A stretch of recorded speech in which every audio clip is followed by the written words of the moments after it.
ఆదివాసీల హక్కుల కోసం పోరాడి నిజాం వెన్నులో వణుకు పుట్టించిన మన్యం వీరుడు కొమరం భీం వర్ధంతిని జోడేఘాట్లో నిర్వహించారు. 85వ వర్ధంతి సందర్భంగా ఛత్తీస్గఢ్, మధ్యప్రదేశ్, ఏపీ, తెలంగాణల నుండి ఆదివాసీ నాయకులు కొమరం భీం 1940లో వీరమరణం పొందిన జోడేఘాట్కు చేరుకున్నారు.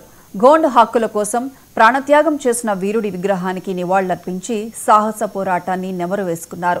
జోడేఘాట్లో వర్ధంతి వేడుకలకు తెలంగాణ ప్రభుత్వం ఏర్పాట్లు చేసింది. కొమరం భీం జిల్లా రౌట సంఖ్యేపల్లిలో 1900వ సంవత్సరంలో మైనూబాయి హాచిన్ను దంపతులకు పుట్టిన కొమరం భీం చిన్ననాటి నుండే అలవర్చుకున్న పోరాట పటిమ జల్ జంగిల్ జమీన్ పోరాటానికి దారితీసిందని గోండ్ నాయకులు గుర్తు చేసుకున్నారు. ద్రోహి ఇచ్చిన సమాచారంతో భీం ఉన్న స్థలాన్ని గుర్తించి చుట్టుముట్టిన నిజాం సైనికులకు దొరికిపోవడంతో కాల్చి చంపారు.